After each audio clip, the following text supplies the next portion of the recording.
The office building at 2 a.m. was a cathedral of silence and fluorescent light. Amara pushed her cleaning cart down the 7th-floor corridor, the wheels whispering against polished tile. She'd grown to love these hours, the stillness, the honest simplicity of making things clean.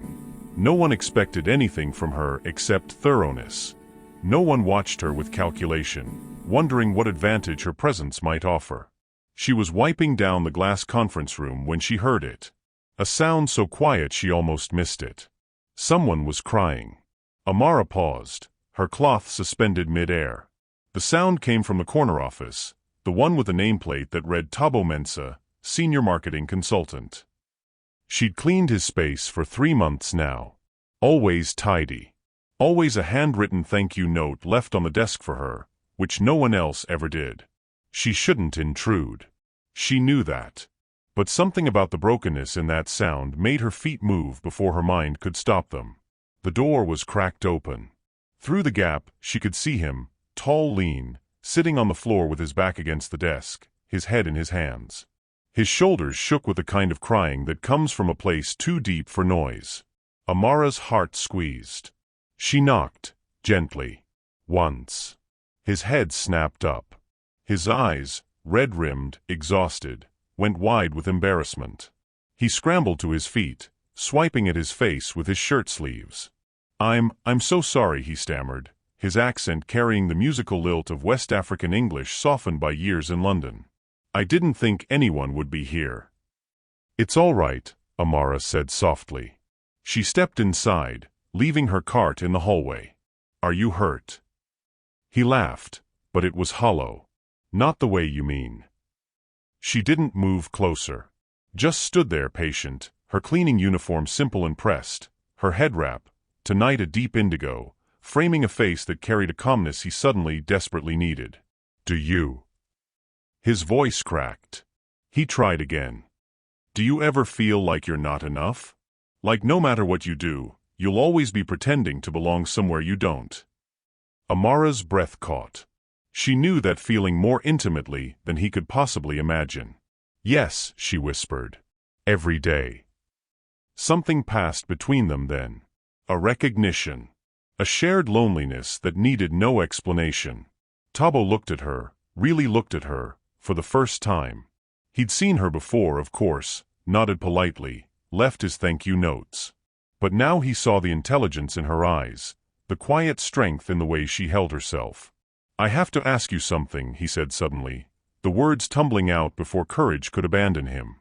"And I know it's going to sound insane. I know I have no right. But I'm desperate, and you're the only person in this entire building who's ever looked at me like I'm human." Amara tilted her head, curious. Cautious. "Ask." He took a shaking breath. "Can you pretend to be my girlfriend? Just for one day. Saturday. There's a gala, and my ex will be there, and my colleagues, and I can't show up alone again. I can't let them see me as the guy who doesn't fit. The one who got lucky but doesn't belong." The silence stretched between them like a bridge neither knew how to cross. "I'll pay you," he added quickly, shame coloring his cheeks. "Whatever you think is fair. I know it's ridiculous. I know I'm asking something." "Why me?" Amara interrupted, her voice steady despite the storm of emotion swirling inside her. Tabo met her eyes. "Because when you look at me," he said quietly, "I don't feel invisible." Amara didn't answer right away. She moved to the window instead, looking out at London's nighttime sprawl, a million lights burning in the darkness, each one a life, a story, a secret. "I'll think about it," she said finally. "Give me until tomorrow night. Same time." Tabo nodded, relief and embarrassment warring on his face. "Thank you. Just, thank you for not laughing." She turned back to him, and for a moment, something flickered in her expression, understanding perhaps, or recognition of a pain that mirrored her own. "We all wear masks, Mr. Mensah," she said softly. "Some are just more visible than others." She left him standing there, wondering what she meant. 3 years earlier, Lagos, Nigeria. Princess Amara Okafor had stood on the palace balcony, watching the sunset paint the sky in shades of amber and crimson. Below, preparations were underway for her official introduction to the diplomatic community. At 26, she was expected to begin taking on royal responsibilities, attending state functions, eventually marrying someone suitable. Someone chosen. "You look troubled, my daughter," her father, Obo Okafor, had said, joining her at the railing. "I'm grateful for everything I have, Baba," Amara had replied carefully. "But sometimes I wonder, do people see me? Or do they only see the crown I'll wear?" Her father had been quiet for a long moment.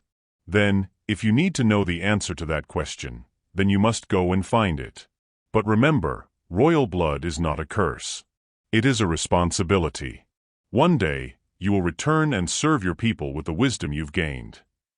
6 months later, with her family's cautious blessing, she'd enrolled at SOAS University of London under her mother's maiden name, Amara Adeyemi. She'd taken a small flat in Peckham, found work cleaning offices at night to understand what it meant to labor for wages, to be invisible, to be dismissed. For 3 years, she'd lived a double life, student by day, cleaner by night. And she'd learned more about humanity in those 3 years than in all her royal education. She'd learned that kindness wasn't distributed according to class. She'd learned that loneliness could live in penthouses and palaces alike. And she'd learned that being seen, truly seen, was rarer than gold. 2 years earlier, Accra, Ghana. Thabo Mensah had sat across from his mother in her small immaculate home in OSU, the neighborhood where he'd grown up. The walls were covered with photos, his graduation from University of Ghana, his acceptance letter to his master's program in London, his promotion. "You work too hard, Thabo," his mother had said, pouring tea with hands that had scrubbed floors and washed dishes to pay for his school uniforms. "When will you find someone to share life with?" "I'm building something first, Mama. I need to be stable." "You're stable. You're successful. But you're alone." She'd set down the teapot, her eyes gentle but firm. "Don't let pride make you forget. We are not meant to walk through life as islands." But Thabo had already learned the cost of vulnerability. ESI had taught him that. They dated for 2 years, bright, ambitious ESI, who'd seemed to love his drive, his humor, his dreams. Until she'd met his colleagues at a company dinner. Until she'd realized how much wealth surrounded them in London's corporate world. Until she'd started making comments about his humble background, his accent that occasionally slipped back into Ghanaian rhythm, the way he was still learning how to navigate elite spaces. She'd left him for a senior partner. Someone established. Someone who belonged. The breakup had cracked something in Thabo. Not his heart, that had survived, but his confidence. His sense that he deserved to be where he was. Since then, he'd worked harder, smiled more, hid more. He'd learned to code switch perfectly, to laugh at jokes that weren't funny, to pretend that comments about diversity hires didn't cut to the bone. He'd learned to be grateful for success while feeling like an imposter wearing someone else's life. Present day, Thursday night, 11:47 p.m. Amara sat in her small flat, staring at her phone. On the screen was a photo from last month, her younger sister's engagement announcement. Chioma, radiant in traditional attire, standing beside a man from another prominent family. The wedding would be next year. Massive. Political. Strategic. Her mother had called afterward. "Your sister is settling down, Amara. When will you come home? There are good men waiting. Men who understand your responsibilities. Men who want the princess," Amara had thought. Not the woman who finds peace pushing a mop cart through empty hallways. She thought about Thabo Mensah, broken on his office floor. She thought about his question, "Can you pretend to be my girlfriend?" The irony wasn't lost on her. A man asking a cleaner to pretend to be worthy of him. Not knowing she spent her days debating post-colonial theory, that she spoke 5 languages, that she'd once sat through a 3-hour state dinner with the president of Senegal. Not knowing that she understood exactly what it meant to feel invisible while standing in plain sight. She picked up her phone and typed, "I'll do it. But not for money. Meet me Friday, 6 p.m., Peckham Rye Park. We need to prepare." Friday evening. Thabo arrived early, nervous energy making him pace near the park entrance. He'd changed clothes 3 times, finally settling on jeans and a simple sweater. He didn't know what to bring, what to say, how to even begin this absurd arrangement. Then he saw her. Amara walked toward him wearing a flowing amber dress that caught the evening light, her natural hair freed from the work head wrap, framing her face in soft coils. She moved with an unhurried grace that made the park seem to slow around her. Taubo's breath caught. This was the woman he'd only seen in cleaning uniforms, hair covered, face tired from night shifts. "Hi," she said simply, and smiled, a real smile, warm and slightly amused at his obvious surprise. "Hi," he managed. "You look. You always look. I'm sorry, I'm being weird." "You're being honest," Amara corrected gently. "That's different." She gestured toward the park path. "Walk with me? If we're going to convince people we're together, we should probably know each other beyond office hallways." As they walked, the evening settling around them like a soft blanket, Taubo found himself relaxing in a way he hadn't in months. "Tell me about you," Amara said. "The real you. Not the consultant version." So he did. He told her about growing up in Accra, about his mother's sacrifices, about the weight of being the family's success story, about feeling caught between two worlds, not Ghanaian enough when he went home, not British enough in corporate spaces. "And the ex?" Amara asked quietly. "The one who'll be at this gala?" Taubo's jaw tightened. "ESI. She'll be there with her new partner. And she'll look at me with that pity, that oh you're still alone look. And my colleagues will see it, and they'll remember I'm the one who doesn't quite fit. Why do you care so much what they think?" The question was simple, but it hit deep. "Because," Taubo said slowly, "if I admit I don't belong, then maybe I really don't. Maybe I've been fooling myself all along." Amara stopped walking. She turned to face him, and in the fading light, her eyes held something ancient and knowing. "You belong anywhere you choose to stand, Taubo. The question isn't whether you fit their world. It's whether their world deserves you." Something shifted in his chest. "What about you?" he asked, his voice softer now. "Why are you really doing this? And don't say it's just kindness." Amara looked away, toward the darkening sky. "Maybe," she said carefully, "I'm tired of being invisible too. Maybe I want to remember what it feels like to be seen, even if it's pretend." They met again on Saturday morning, hours before the gala. Taubo had suggested a cafe in Brixton, somewhere neutral, somewhere they could finalize their story. But when Amara arrived, wearing a simple cream turtleneck and high-waisted trousers, a burgundy scarf draped elegantly over her shoulders, she had a different plan. "Come with me," she said, her eyes bright with something playful. "If we're going to be convincing tonight, we need to actually enjoy each other's company. Right now, you look terrified of me." "I'm not terrified," Taubo protested. "I'm just aware that I asked my office cleaner to pretend to date me, which is possibly the most ridiculous thing I've ever done." "Then stop thinking of me as your office cleaner," Amara said simply. She held out her hand. "For today, I'm just Amara. And you're just Taubo. Two people spending a Saturday together. Can you do that?" He looked at her outstretched hand. Took it. Her fingers were warm, her grip firm and sure. "I can try," he said. She led him to Brixton Market, weaving through the Saturday crowds with an ease that surprised him. The air smelled of jerk chicken and fresh bread, plantain frying and spices he couldn't name. Vendors called out in a dozen different accents, Caribbean, West African, South American, and for the first time in weeks, Taubo felt his shoulders relax. "This is more me than any corporate office will ever be," he admitted as they stopped at a stall selling Ghanaian street food.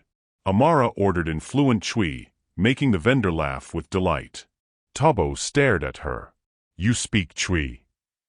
"I speak several languages," Amara said lightly, accepting 2 paper containers of kelaweel, spicy fried plantains. "When you're curious about people, you learn how to talk to them." They found a spot on a low wall, eating with their fingers, the sweet spicy heat of the plantains making them both reach for napkins and laugh. "Okay," Taubo said, licking his fingers. "Tell me something real about you. Something not about work or logistics or tonight's performance." Amara was quiet for a moment, watching a group of children play nearby, their laughter bright and uncomplicated. "I love mornings," she said finally. "Not the waking up part, the actual moment when the world is between darkness and light. That in-between time when anything feels possible." She glanced at him. "I know that sounds silly." "It doesn't," Tabo said softly. "It sounds like someone who pays attention to beautiful things." Their eyes met. Held. Amara looked away first, but something in her chest had shifted. Warmed. "Your turn," she said. "Something real." Tabo thought about it, rolling a piece of plantain between his fingers. "I still call my mother every Sunday," he said. "Same time, every week. And sometimes, when I'm having a hard day, I call her just to hear her voice in the background while she cooks. She talks about the neighbors, the church gossip, what vegetables were good at the market. And for those few minutes, I remember who I was before I started pretending to be someone else." Amara's expression softened. "You miss home." "I miss being enough," Tabo corrected quietly. "Home is the only place I ever was." Without thinking, Amara reached over and covered his hand with hers. The gesture was brief, just a moment of contact, but it sent warmth spreading up Tabo's arm, settling somewhere near his heart. "You're enough," she said firmly. "You've always been enough." They spent the rest of the morning wandering. Amara took him to a small Nigerian cultural center where an art exhibition was opening. Paintings by a young artist from Benin City, bold and vibrant, depicting everyday life with a reverence that made the mundane sacred. Tabo stood in front of a painting of a woman carrying water, her back straight, her face peaceful despite the weight she bore. "Dignity," Amara said, coming to stand beside him. "That's what my grandmother used to say. Dignity is not given by circumstances. It's chosen by the soul." "Your grandmother sounds wise." She was. Amara's voice carried a note of longing. "She died 2 years ago. I didn't get to say goodbye. I was here and she was home, and by the time I got the news." Tabo saw it then, the grief she carried so quietly, the weight hidden beneath grace. "I'm sorry," he said. And then, because her earlier touch had given him courage, "Were you close?" "She was the one who understood why I needed to leave," Amara said. "Everyone else wanted me to stay, to fulfill expectations. But she said, a bird must fly before it knows what wings are for." She smiled sadly. "I wish I could tell her what I've learned." "Maybe you still can," Tabo offered gently. "Maybe she knows." Amara looked at him with surprise, then gratitude. "Maybe." By afternoon, they'd found their way to South Bank, walking along the Thames. Street performers played music, couples took selfies, and the city hummed with Saturday energy. Tabo bought them coffee from a riverside cart. When he handed Amara her cup, their fingers brushed again, longer this time, neither pulling away quite as quickly.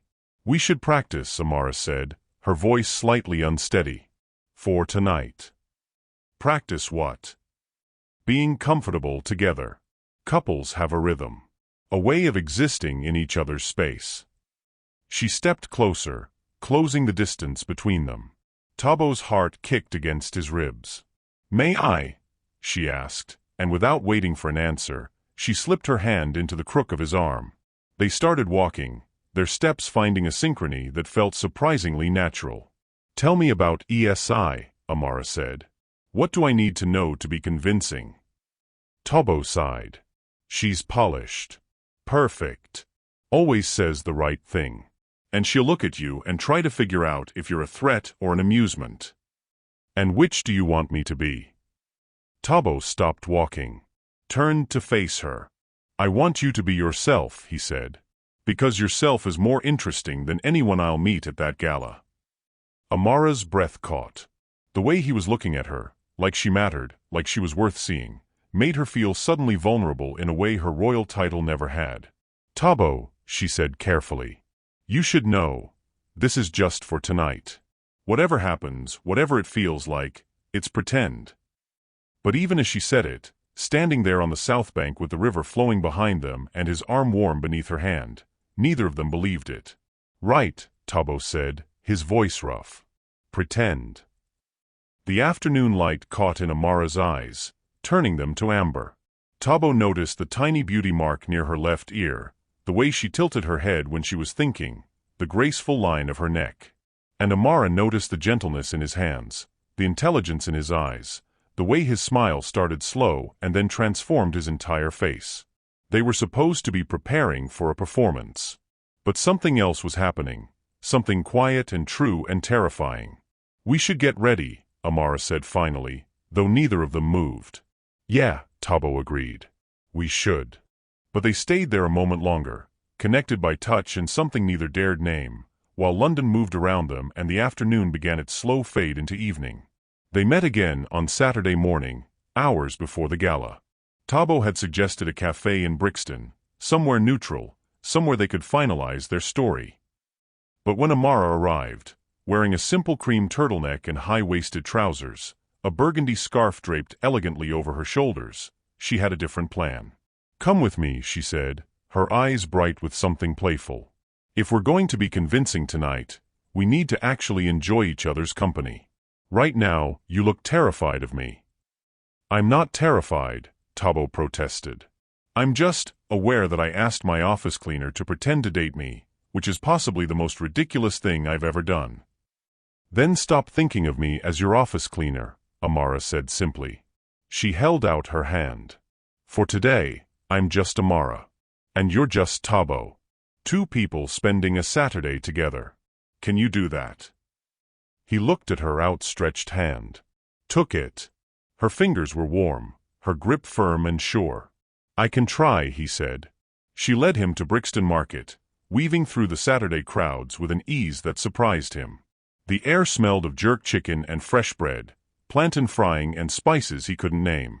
Vendors called out in a dozen different accents, Caribbean, West African, South American, and for the first time in weeks, Tabo felt his shoulders relax. "This is more me than any corporate office will ever be," he admitted as they stopped at a stall selling Ghanaian street food. Amara ordered in fluent Twi, making the vendor laugh with delight. Tabo stared at her. "You speak Twi?" "I speak several languages," Amara said lightly, accepting 2 paper containers of kelaweel, spicy fried plantains. "When you're curious about people, you learn how to talk to them." They found a spot on a low wall, eating with their fingers, the sweet spicy heat of the plantains making them both reach for napkins and laugh. "Okay," Tabo said, licking his fingers. "Tell me something real about you. Something not about work or logistics or tonight's performance." Amara was quiet for a moment, watching a group of children play nearby, their laughter bright and uncomplicated. "I love mornings," she said finally. "Not the waking up part, the actual moment when the world is between darkness and light. That in-between time when anything feels possible." She glanced at him. "I know that sounds silly." "It doesn't," Tabo said softly. "It sounds like someone who pays attention to beautiful things." Their eyes met. Held. Amara looked away first, but something in her chest had shifted. Warmed. "Your turn," she said. "Something real." Tabo thought about it, rolling a piece of plantain between his fingers. "I still call my mother every Sunday," he said. "Same time, every week. And sometimes, when I'm having a hard day, I call her just to hear her voice in the background while she cooks. She talks about the neighbors, the church gossip, what vegetables were good at the market.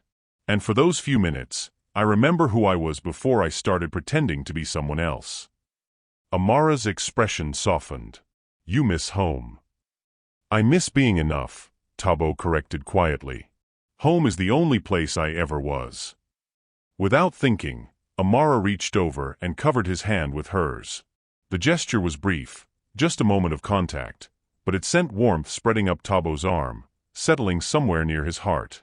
"You're enough," she said firmly. "You've always been enough."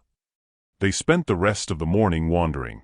Amara took him to a small Nigerian cultural center where an art exhibition was opening, paintings by a young artist from Benin City, bold and vibrant, depicting everyday life with a reverence that made the mundane sacred. Tabo stood in front of a painting of a woman carrying water, her back straight, her face peaceful despite the weight she bore. "Dignity," Amara said, coming to stand beside him. That's what my grandmother used to say. Dignity is not given by circumstances. It's chosen by the soul. Your grandmother sounds wise. She was. Amara's voice carried a note of longing. She died 2 years ago. I didn't get to say goodbye. I was here and she was home, and by the time I got the news. Tabo saw it then, the grief she carried so quietly, the weight hidden beneath grace. I'm sorry, he said. And then, because her earlier touch had given him courage, were you close? She was the one who understood why I needed to leave, Amara said. Everyone else wanted me to stay, to fulfill expectations. But she said, a bird must fly before it knows what wings are for. She smiled sadly. I wish I could tell her what I've learned. Maybe you still can, Tabo offered gently. Maybe she knows. Amara looked at him with surprise, then gratitude. Maybe. By afternoon, they'd found their way to South Bank, walking along the Thames. Street performers played music, couples took selfies, and the city hummed with Saturday energy. Tabo bought them coffee from a riverside cart. When he handed Amara her cup, their fingers brushed again, longer this time, neither pulling away quite as quickly. We should practice, Amara said, her voice slightly unsteady. For tonight. Practice what? Being comfortable together. Couples have a rhythm. A way of existing in each other's space. She stepped closer, closing the distance between them. Tabo's heart kicked against his ribs. May I? She asked, and without waiting for an answer, she slipped her hand into the crook of his arm. They started walking, their steps finding a synchrony that felt surprisingly natural. Tell me about ESI, Amara said. What do I need to know to be convincing? Tabo sighed.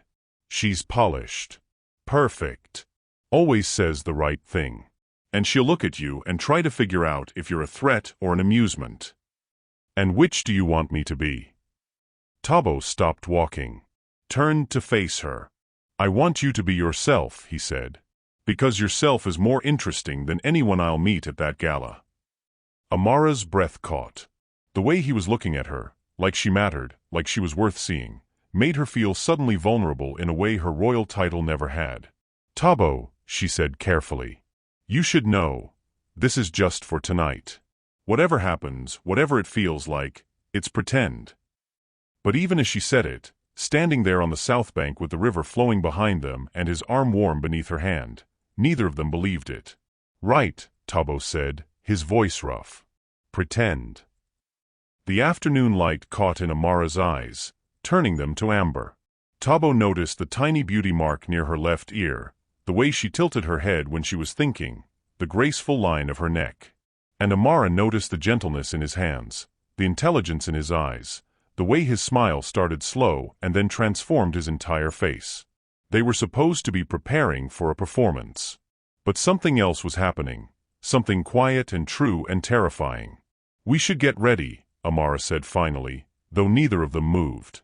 Yeah, Tabo agreed. We should. But they stayed there a moment longer, connected by touch and something neither dared name, while London moved around them and the afternoon began its slow fade into evening. Saturday evening, 7 p.m. Tabo stood outside Amara's building in Peckham, his hands shaking slightly as he straightened his bow tie for the third time.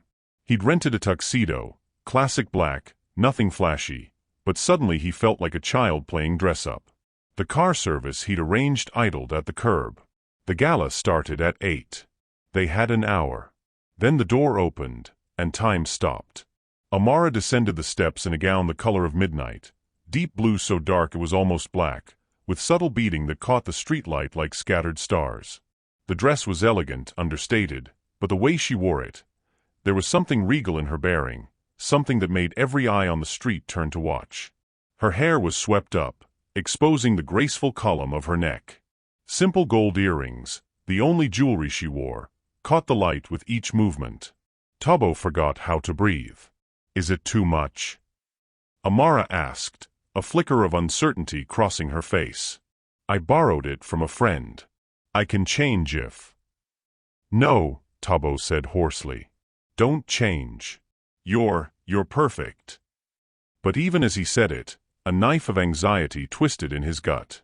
She looked like she belonged in those spaces, the galas, the elite gatherings. And he was bringing her there as a prop, a performance, a cleaner he'd asked to play a role. The shame of it burned. Tabo. Amara touched his arm. What's wrong? Nothing, he lied, opening the car door for her. Let's go. The gala, Kensington Hotel Grand Ballroom. The ballroom glittered with champagne and crystal, designer gowns and tailored tuxedos. A string quartet played softly in the corner. London's marketing elite mingled beneath chandeliers that cost more than Tabo's yearly salary. Tabo's hand found Amara's, gripping tight as they entered. Breathe, she whispered. I'm right here. But the moment they stepped inside, Tabo felt it, the shift in energy, the calculating glances, the whispered assessments. He'd been to a dozen of these events, always alone, always aware of being evaluated, measured, found just slightly lacking. Tonight, with Amara beside him, he felt it even more acutely. Because she didn't look like she was trying to belong. She looked like she already did. Tabo. A voice cut through the crowd. Marcus Chun, senior partner, approached with a smile that didn't reach his eyes. Good to see you, mate. And who's this? Amara, Tabo said, his voice steadier than he felt. Amara Adeyemi. My girlfriend. Marcus's eyes traveled over Amara with undisguised assessment. Lovely. And what do you do, Amara? There was a pause, barely a heartbeat, but Tabo felt it like a chasm. I'm finishing my master's in social anthropology, Amara said smoothly, her voice warm but with an edge of steel. At SNAS. It wasn't a lie. She was completing her dissertation. But it wasn't the whole truth either. Fascinating, Marcus said, his tone suggesting it was anything but. Tabo's always been interested in diverse perspectives. The casual racism in the comment landed like a slap. Tabo felt his jaw tighten, but before he could respond, Amara's hand squeezed his. Diversity of thought is what separates innovation from repetition, she said lightly. I'm sure that's why your firm values Tabo so highly. His perspective is clearly an asset. Marcus blinked, momentarily disarmed, then laughed. Quite right. Enjoy the evening. As he walked away, Tabo exhaled shakily. That was casual condescension disguised as compliment, Amara finished. I know the type. The evening unfolded like a tightrope walk. They moved through the crowd, Tabo introducing Amara, watching her navigate conversations with an ease that both comforted and unsettled him. She was educated, articulate, graceful, everything these people valued. But with each introduction, with each moment she fit seamlessly into this world, Tabo felt the distance between them grow.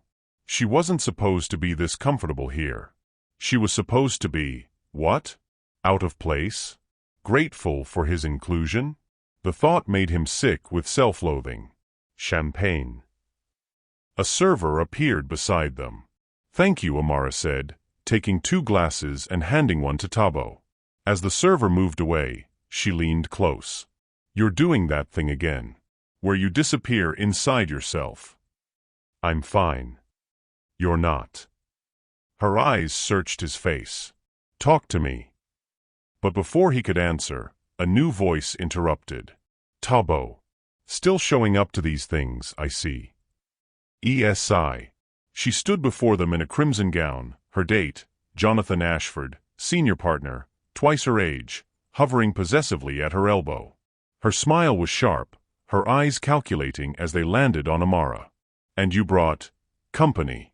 How unexpected. Tabo felt every muscle in his body tense. ESI. Jonathan. This is Amara. Charming, ESI said, the word dripping with dismissal. She turned to Amara with false brightness. And how did you two meet?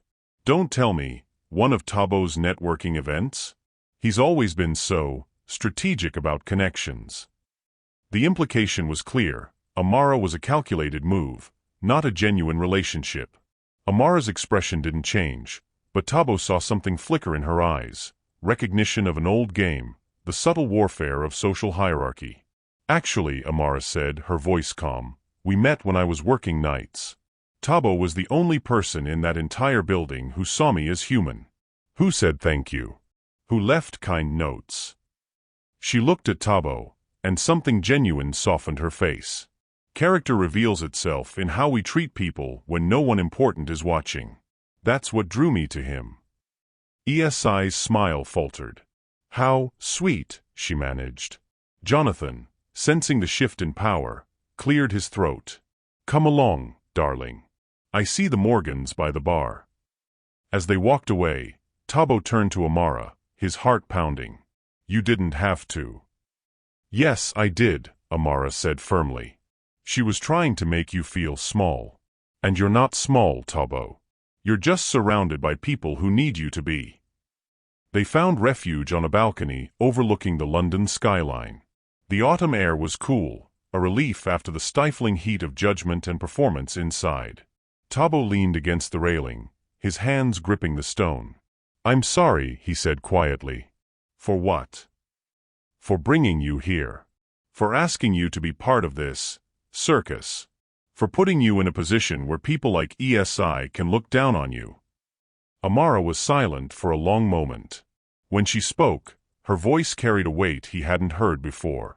You think I'm not used to being looked down on, Tabo?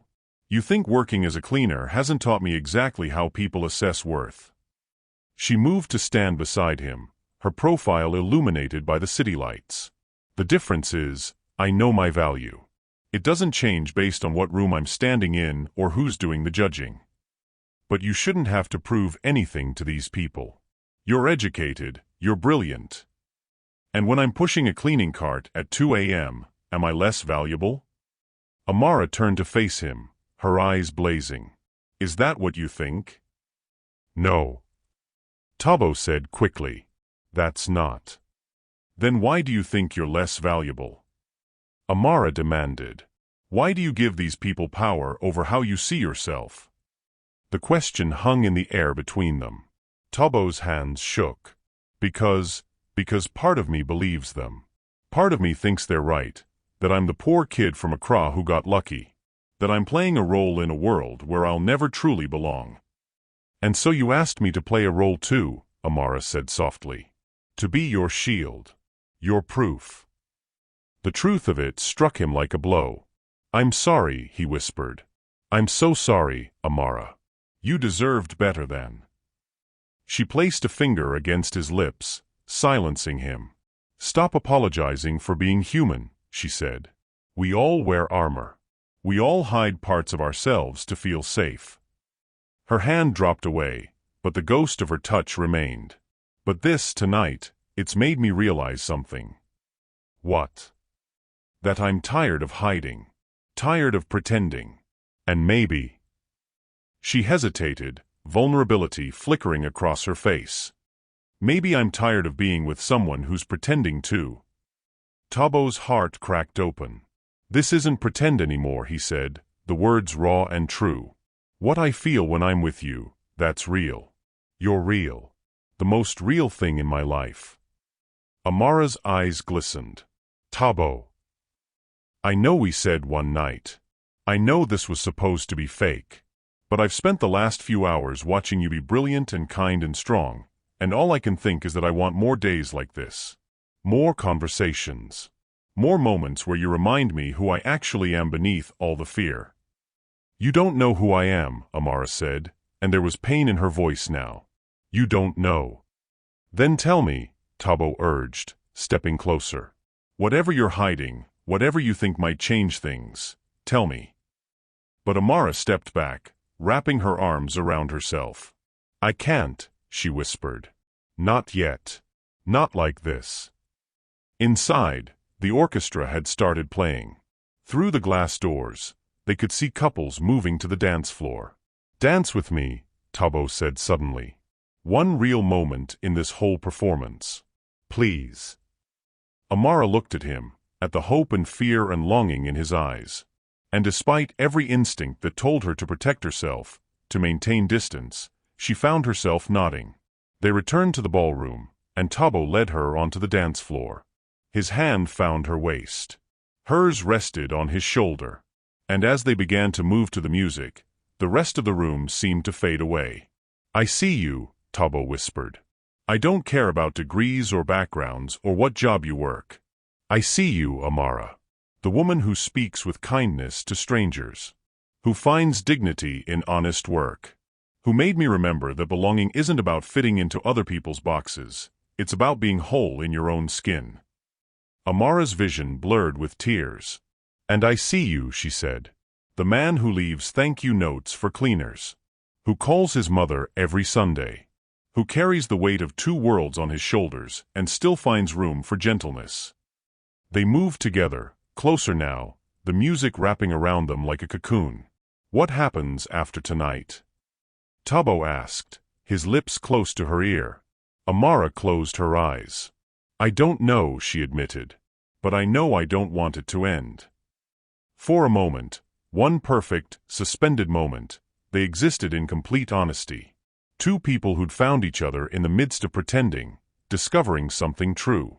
But even as they swayed together, even as Tabo's heart opened fully to this woman who'd become everything he hadn't known he needed, Amara felt the weight of her secret pressing against her chest. He thought she was a cleaner pursuing a degree. He didn't know about the palace waiting for her. The title. The responsibilities. The life that had nothing to do with London offices and borrowed gowns and the fiction they'd created. And as the song ended, as Tabo pulled back to look at her with eyes full of something that looked dangerously like love, Amara realized the cruelest truth. She'd agreed to one night of pretending. But her entire life in London was the real performance. And when he learned the truth, would he see her deception as different from ESI's calculations?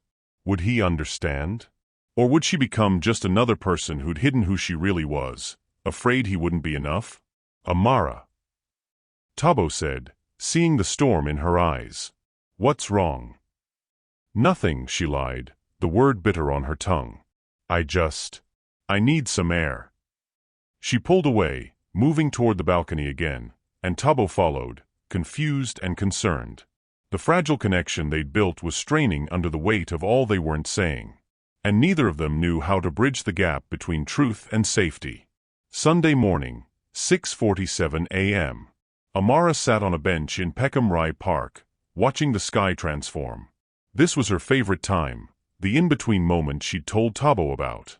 When darkness hadn't quite surrendered to light, when the world held its breath before beginning again. She'd barely slept after the gala. They'd left early, the weight of unspoken truths making the air in the car too thick to breathe. Tabo had walked her to her door, and for a moment, she'd thought he might kiss her. Part of her had desperately wanted him to. Part of her was terrified of what it would mean. "I want to see you again," he'd said, his voice rough with emotion. "Tomorrow. Or today, technically. Can I take you to breakfast?" And she'd said yes, because saying no would have required strength she didn't possess. Now, sitting in the morning stillness, Amara pulled out her phone. 3 missed calls from her mother. 2 from her sister Chioma. And a text message that made her stomach clench. "Amara, the council is asking questions. How much longer? Your father needs you home. The wedding approaches, and there are preparations. You've had your time. Now you must choose. Choose. Between the life she was born into and the person she discovered she could be. Between duty and desire. Between the truth and the beautiful lies she was living." She heard footsteps on the path behind her. Turned to see Tabo approaching, 2 coffee cups in hand, his face soft with morning exhaustion and something that looked like hope. "Couldn't sleep either?" he asked, settling beside her on the bench. "No." He handed her a cup, already prepared the way she liked it, he'd remembered from yesterday. The small gesture made her chest ache. They sat in silence for a while, watching the light change, neither quite ready to speak. "Amara," Tabo said finally. "Last night, when we were dancing, you looked like you were about to run. Like something scared you." "I was scared," she admitted. "Of what?" She turned to face him, this man who'd seen her in ways no one else had, who'd made her feel valuable without knowing anything about her title or position or power. "Of this being real," she said. "Of caring about you. Of knowing that caring about you means eventually hurting you." Tobo's brow furrowed. Why would caring about me hurt me? Amara took a shaking breath. Because I haven't been honest with you. The words hung between them like a precipice. Tobo set down his coffee, his full attention on her now. What do you mean?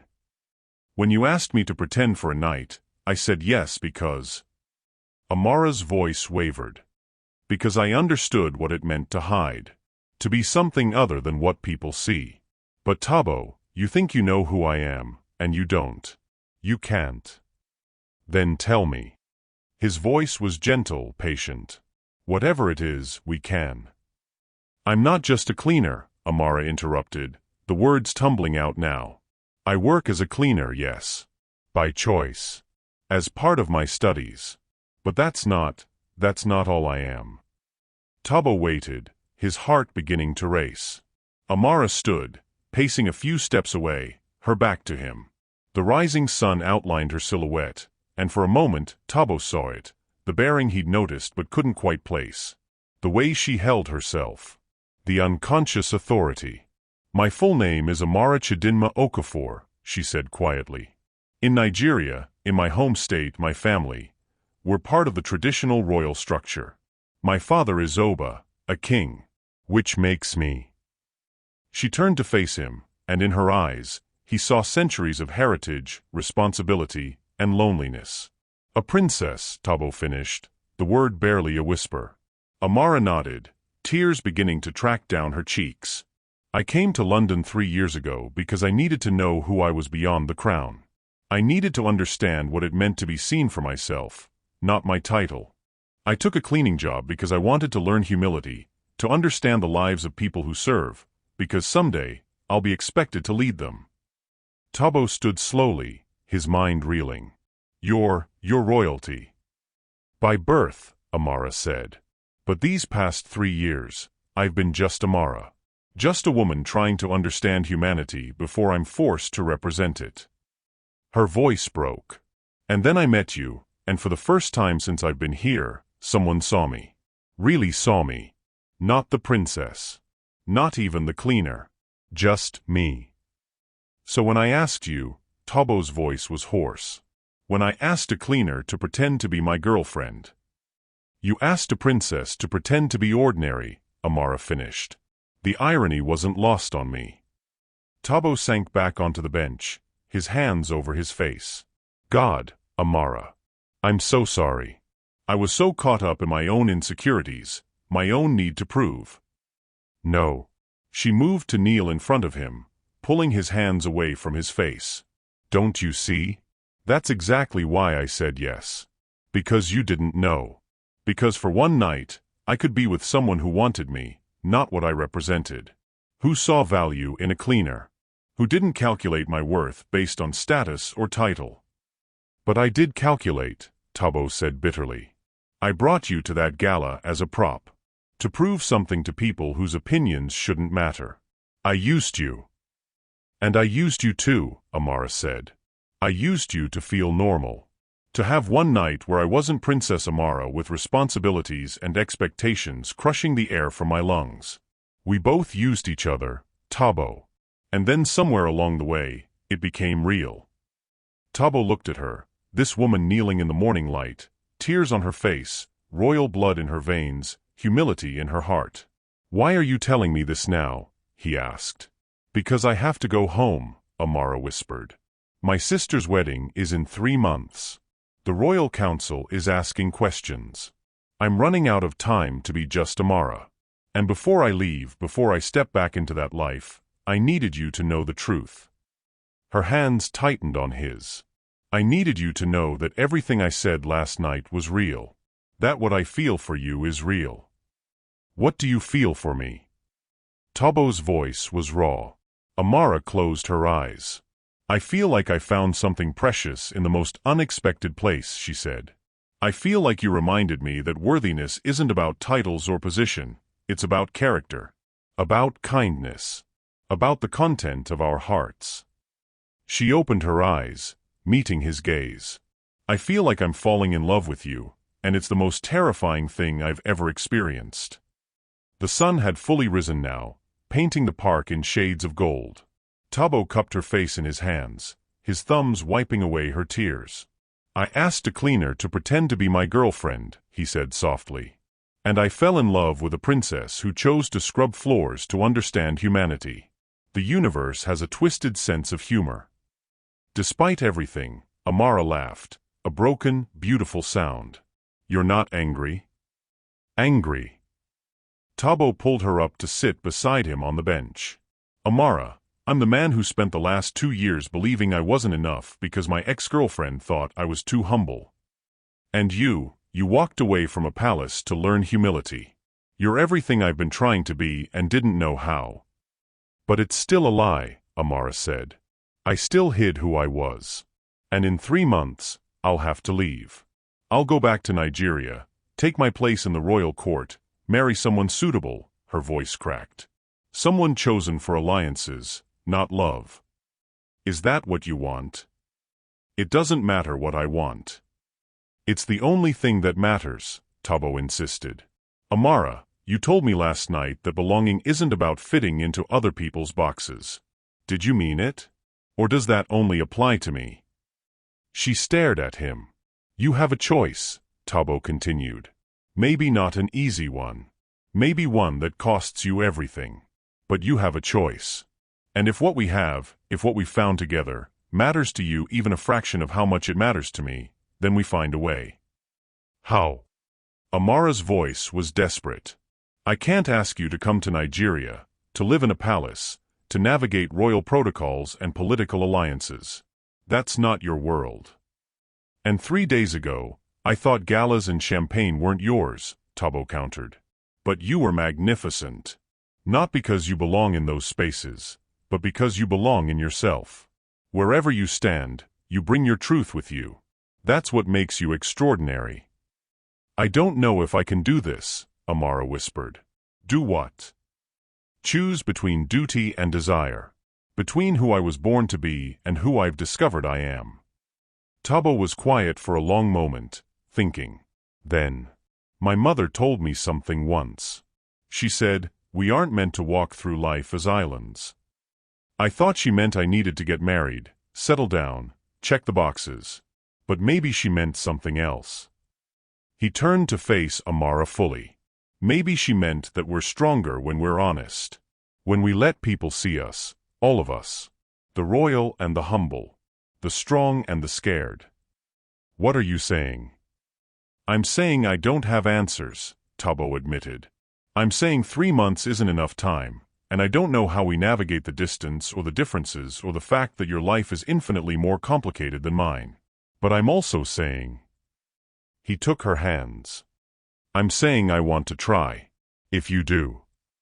Amara looked at their joined hands, his slightly calloused from years of work, hers smooth but strong. Different lives. Different worlds. Same loneliness. Same longing. "My family won't understand," she said. "Mine will think I've lost my mind," Tabo agreed. "There will be protocol issues. Cultural complexities. Probably. It might not work." "Probably won't," Tabo said with a small smile. "But what if it does?" And there, in the morning light that had transformed from darkness to gold, Amara made a choice. Not between duty and desire, but to stop pretending either one had to be a compromise. "I want to try," she whispered. Tabo pulled her close, his forehead resting against hers. "Then we try," he said. "Together.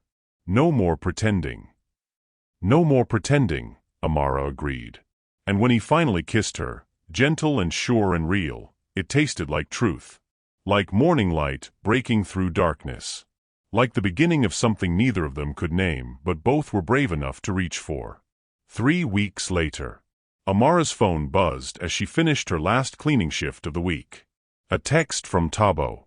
"Rooftop. Our spot. 20 minutes." She smiled, her heart doing that flutter it had been doing constantly since that morning in the park. 3 weeks of honesty. 3 weeks of learning each other without performance or pretense. It hadn't been easy. There had been difficult conversations, about expectations, about futures that seemed incompatible, about the reality of what loving each other might cost. But there had also been laughter, late-night phone calls, stolen afternoons exploring London together. And slowly, something had shifted. Amara had called her mother. Had a long, tearful conversation about duty and happiness, tradition and transformation. Her mother had been silent for a long time after Amara explained about Tabo. Then she'd said, "Your grandmother would have liked him. She always said the best leaders are those who've learned to see value in unexpected places." It wasn't permission, but it was understanding. And that was a start. The building's rooftop had become their sanctuary, a place where they could see the city spread below them, where the noise of the world faded into background whisper. When Amara arrived, Tabo was standing at the railing, his back to her. Something about his posture made her pause. "Tabo." He turned and she saw it, nervous energy, hope, fear all tangled together in his expression. "Hi," he said, his voice slightly unsteady. "What's wrong?" "Nothing's wrong. I just—" He ran a hand over his hair. "I made a decision. And I wanted to tell you about it. But I also need you to know that it's my decision, not something I'm doing because of you or for you, but because of who I want to be." Amara moved closer, concerned now. "Okay. Tell me." Tabo took a breath. "I quit my job." The words hung in the air. "You what?" "I handed in my notice this morning," Tabo said, and despite the fear in his eyes, there was something else too, lightness. Relief. 2 months' notice. Very professional. But I'm done pretending to be someone I'm not. Done seeking approval from people whose values don't align with mine. Amara's hand covered her mouth. "Tabo, that's huge. What will you do?"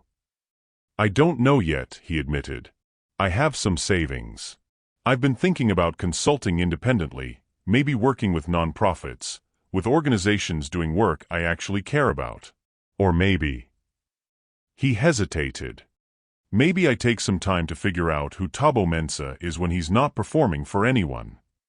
"That's terrifying," Amara said softly. "Completely." Tabo smiled. "But you know what I realized? You left a palace to scrub floors because you needed to understand yourself. And I've been so focused on what that meant about your courage, I didn't ask what it meant about mine." He stepped closer. "If you can walk away from a crown to find truth, I can walk away from a job that was killing me slowly." Amara's eyes filled with tears. "I'm so proud of you." "I'm scared," Tabo confessed. "My mother's worried. My friends think I'm crazy. And there's a voice in my head that keeps saying I'm throwing away everything I worked for." "And what does your heart say?"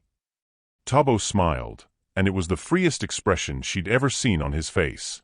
"My heart says I'm finally walking toward something instead of running from something." Amara threw her arms around him, holding tight.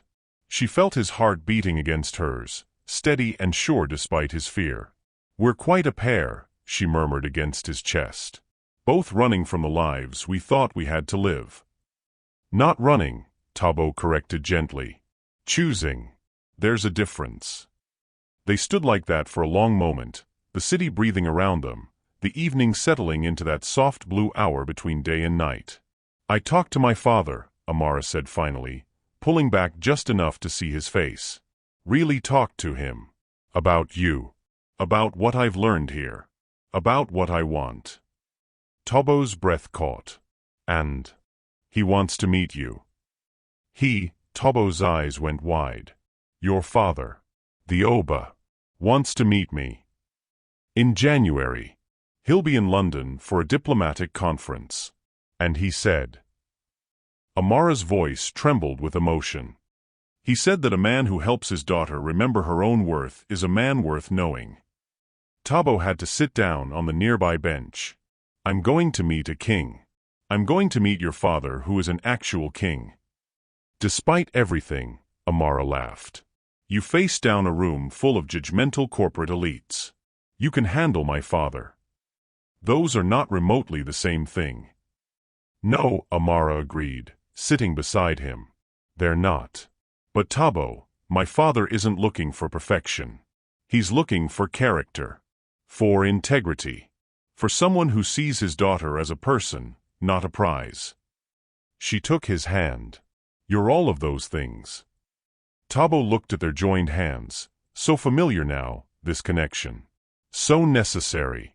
What happens after he meets me? He asked quietly. What happens when you go back for your sister's wedding? When your royal responsibilities start calling you home? I don't know, Amara said honestly. But I do know this. I'm not going to let fear make my choices anymore. I'm not going to marry someone I don't love because it's expected. I'm not going to pretend that these months with you didn't change everything. But you're still going back. Eventually, yes. My place is there, Tabo. My people need me. The work I'll do as part of the royal house, helping with education initiatives, women's empowerment, cultural preservation, it matters. It's who I am. I know, Tabo said. And I would never ask you to give that up. But I also know I love you, Tabo said, the word simple and true. And I don't know how to love you from thousands of miles away. I don't know how to be part of your world when I'm still figuring out my own. Amara turned to face him fully, taking both his hands in hers. Then maybe, she said carefully, we stop trying to figure out how to fit into each other's worlds, and we start building our own.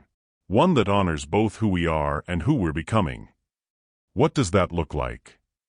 I don't know, Amara admitted. Maybe it looks like me spending part of the year in Nigeria, fulfilling my duties, and part here, continuing my work. Maybe it looks like you finding consulting work that lets you travel, that connects your skills to meaningful projects. Maybe. She smiled through tears. Maybe it looks like something we can't even imagine yet because we're too close to it. Tabo cupped her face, his thumbs tracing the curve of her cheekbones. I never thought I'd fall in love with a princess who cleans offices at 2 a.m. I never thought I'd fall in love with a man who leaves thank you notes for janitors, Amara replied. We're ridiculous. Completely. And then they were laughing, real deep liberating laughter that came from a place of pure joy. All the fear and uncertainty and impossibility of their situation, and still they were here. Still choosing each other. Still brave enough to believe. When the laughter faded, Tabo pressed his forehead to hers.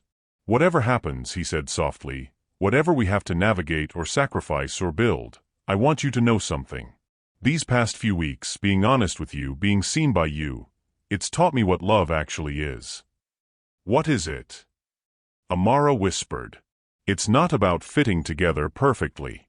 It's about being willing to be imperfect together. It's about seeing someone fully, crown and cleaning uniform, strength and fear, and choosing them anyway. Amara's tears fell freely now, but they weren't sad tears. I choose you, she said. Every day. In every way I can. For as long as you'll have me. That's a very long time, Your Highness, Tabo said with a gentle smile. Good, Amara replied. Because I'm not going anywhere. Well, she laughed. I'm going to Nigeria in 2 months. But I'm coming back. And wherever this goes, whatever shape it takes, you're not getting rid of me. Promise. I promise. The sun had set fully now, and the city lights sparkled below them like earthbound stars. Somewhere in the distance, church bells chimed the hour. And in that rooftop sanctuary, 2 people who'd found each other through pretense discovered something infinitely more valuable. The courage to be real. The strength to be vulnerable. The wisdom to know that love doesn't require perfection, only presence. Tabo pulled Amara close, and she rested her head against his shoulder. They stayed like that as the night deepened around them, 2 souls who'd wandered in loneliness and found home in each other's honesty. Thank you, Tabo said quietly. For what? For seeing me. For being brave enough to let me see you. For teaching me that belonging isn't about where you stand or who approves. It's about knowing your own worth and sharing it with someone who treasures it. Amara lifted her head, looked into his eyes, those warm, gentle eyes that had seen her in every version of herself and loved them all. We're going to be okay, she said. Not a question. A truth. We're going to be better than okay, Tabo agreed. And in that moment, surrounded by city lights and evening air and the soft promise of everything they were building together, they both believed it. Not because it would be easy. but because they'd finally learned that the hardest things, honesty, vulnerability, choosing love over fear, were also the most worthwhile.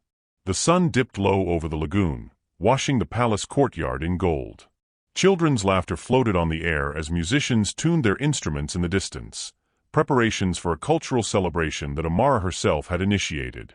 She stood near the balcony, dressed not in royal regalia but in a simple ivory gown embroidered with symbols of her people. Her crown rested on a nearby table, not abandoned, but waiting. She no longer wore it to remind herself of who she was. She wore it when it reminded others of who she served. A knock sounded behind her. "Come in," she said, her voice warm. Tabo stepped into the room, wearing a light traditional agbada, simple but elegant. The confidence in his posture was new, not the forced polish of London's corporate world, but quiet self-assurance. "You look at home," he said, his eyes soft with admiration. "So do you," Amara replied with a smile. "You wear that better than the tuxedo." He chuckled. Less choking. They stood together, gazing out over the palace grounds, the same city that once felt like a lifetime away from where they met. "How's the foundation going?" Tabo asked. Amara's face lit up. "We've already funded 5 schools. Girls from the rural communities now have scholarships to study in Lagos. We're launching a mentorship program next month. I wish my grandmother could see it." "She does," Tabo said quietly.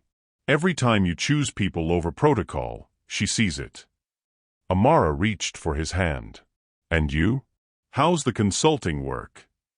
"Growing," he said. "Small projects, mostly in social impact and sustainability.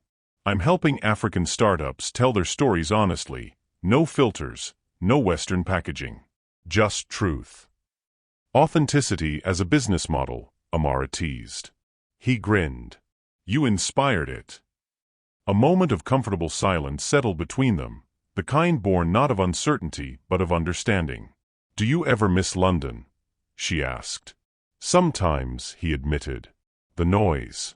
The energy. The bad coffee." His tone softened. "But I don't miss who I was there. I like this version of me better." "Me too," Amara said softly. "The man who doesn't hide." Tabo looked at her for a long moment. "And what about you? The council, the expectations, your father?" "They still think in terms of alliances and obligations," she said. "But they've seen the work I've done. They see that leadership can look different. I'll fulfill my duties, Tabo. But I'll do it my way, the way that honors both worlds." He nodded, pride and tenderness in his eyes. "And us? How do we fit into those worlds?" Amara smiled, not the uncertain smile of a woman pretending, but the steady smile of one who'd chosen her truth. "We don't fit," she said. "We build." She reached for the small velvet box on the table beside the crown and handed it to him. He opened it. Inside was a simple silver pendant shaped like an Adinkra symbol, Sankofa.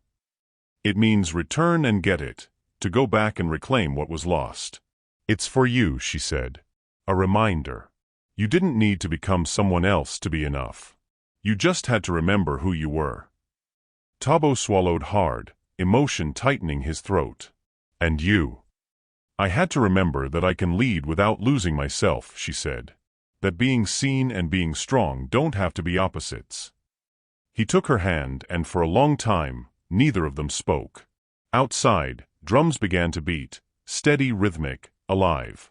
Finally, Tabo said, "Do you ever think about how it started? The office at 2 a.m.? The tears? The pretending?" Amara laughed softly. "I think about it all the time. You asked me to pretend for a day. And you said yes." She looked at him, her eyes shining. "And I stopped pretending ever since." They stepped onto the balcony together, watching as lanterns were lit one by one across the palace courtyard, their glow rising like stars returning home. Tabo slipped his arm around her waist. "Ready?"